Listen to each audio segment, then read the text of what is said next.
다 함께 찬송가 323장 찬송하시겠습니다.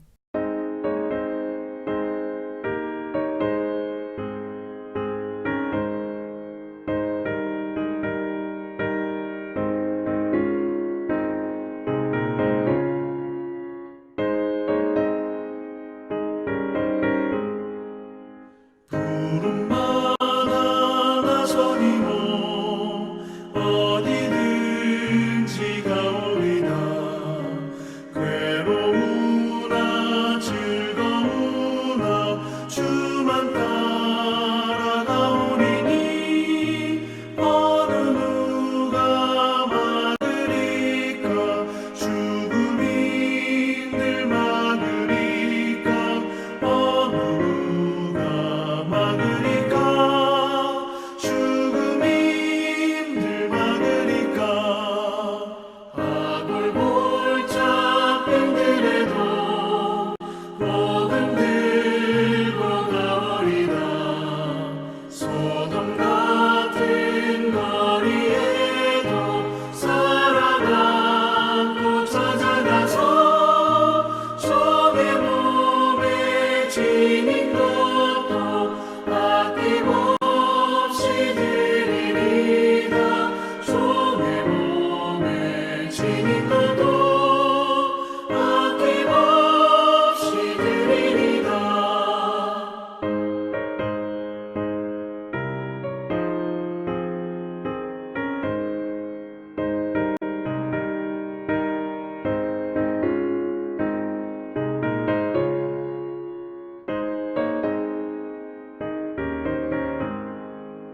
존귀 영광 모든 권세 주님 홀로 받으소서.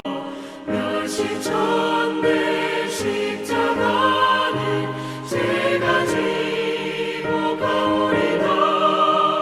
이름 없이 빛도 없이 감사하며 섬기리다. 이름 없이 빛도 없이 감사하며 섬기리다. 아멘.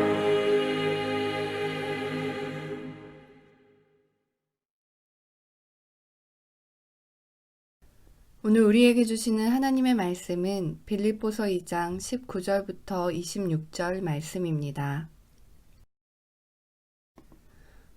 22절 말씀 함께 읽겠습니다. 디모데의 연단을 너희가 안하니 자식이 아버지에게 함같이 나와 함께 복음을 위하여 수고하였느니라. 아멘. 하나님의 말씀입니다. 하나님의 은혜에 감사합니다. 예수님의 참된 제자. 예수님을 믿는 사람들은 예수님의 제자가 되어야 합니다. 그렇다면 예수님의 제자는 어떤 모습일까요? 바울은 오늘 본문에서 예수님의 제자로 세운 두 인물을 소개하고 있습니다. 바로 디모데와 에바브로디도입니다. 우리는 이 두 사람에게서 예수님의 참 제자의 모습을 배울 수 있습니다. 첫째로 우리가 볼 수 있는 모습은 복음을 위해 영적 리더와 함께 수고하는 모습입니다. 바울은 빌립보 교인들에게 디모데는 나와 함께 복음을 위하여 수고한 사람으로 소개하고 에바브로디도에 대해서는 나의 형제요, 함께 수고하고 함께 군사된 자라고 밝히고 있습니다. 디모데와 에바브로디도는 모두 영적 지도자인 바울과 함께 복음을 위해 열심히 수고했습니다. 이는 자신이 속한 믿음의 공동체 리더와 함께 수고하는 자가 바로 예수님의 제자임을 말해주고 있습니다. 우리는 교회의 영적 리더인 목사님을 도우며 함께 수고해야 합니다. 또 소그룹 리더와도 함께 있어야 합니다. 함께 수고하는 모습이 예수님의 제자된 이들에게서 나타나는 자연스러운 모습입니다. 둘째로 공동체를 향한 사랑의 마음이 있을 때 예수님의 제자가 됩니다. 바울은 계속해서 디모데와 에바브로디도를 너희 사정을 진실이 생각할 자, 너희 무리를 간절히 사랑하는 자로 소개하고 있습니다. 즉 공동체를 향한 지극한 관심과 사랑이 그들에게 있다는 것입니다. 요즘은 점점 공동체성이 사라지고 있습니다. 같은 교회를 다녀도 서로에 대해 무관심하고 교회를 위해 눈물로 기도하는 성도도 많지 않습니다. 나만 은혜 받고 나만 편하게 신앙생활하면 된다고 생각합니다. 그러다 보니 교회 공동체가 조금만 불편해도 쉽게 교회를 옮깁니다. 그러나 오늘 우리가 확인한 예수님의 제자의 모습은 부족한 공동체를 위해 자기 희생을 아끼지 않고 간절히 사랑하는 모습이었습니다. 즉, 내가 속한 공동체인 교회, 가정, 직장, 학교 등을 위해 애쓰고 사랑하는 모습이 예수님이 우리에게 바라시는 모습인 것 같습니다. 공동체를 위해 분명 내가 할 일이 있습니다. 예수님이 바라시는 모습이 있습니다. 사랑으로 섬기고 지도자와 함께 애씀으로 예수님의 참 제자로 살아갑시다. 공동체 안에서 어떤 수고의 땀을 흘리고 있습니까? 이 시간 3가지의 기도 제목으로 함께 기도하겠습니다. 첫째, 코로나19 백신 개발 연구가 성공적으로 마무리되게 하시고 온 국민이 방역에 힘써 코로나19의 재확산 없이 종식을 맞이할 수 있도록, 또 코로나19가 확산되는 상황에서 수능을 준비하는 수험생들의 건강과 마음을 지켜주옵소서. 둘째, 새롭게 열리는 북미 관계가 잘 정립되어 한반도 땅에 평화를 이루는 문이 활짝 열리게 하시고 평화 통일이 속히 이루어져 억압받고 있는 북한 주민들이 안전과 평화의 삶을 살아갈 수 있게 하옵소서. 셋째, 우리에게 은혜를 베푸사 태신자에게 생명의 주인이신 예수님을 자랑할 수 있게 하시고 517명의 태신자들을 가정과 교회로 초청할 때 마음이 열려 초청에 응하여 생명의 열매를 맺을 수 있게 하옵소서. 코로나19의 종식, 민족의 평화통일, 해피칸타타 생명플러스 1111을 위해 함께 기도하고 제가 마침 기도하겠습니다.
하나님, 그동안 교회를 향한 관심도 부족했고 또 수고하려고도 하지 않았던 마음을 회개합니다. 영적 지도자와 함께 복음을 위해 더 수고함으로 517명의 태신자들을 주님께로 인도하는 일에 힘쓰게 하옵소서. 특별히 코로나19의 백신 개발이 성공하여 마음껏 주님의 전에 모여 예배하며 은혜를 누리게 하시고 속해 있는 공동체를 더욱 사랑하며 살게 하옵소서. 이 밤도 평안 가운데 지켜주시고 새벽을 깨워주시어 결국엔 믿음으로 승리하는 우리의 삶이 되도록 인도하여 주옵소서. 사랑하는 나의 구주 예수님의 이름으로 기도합니다. 아멘.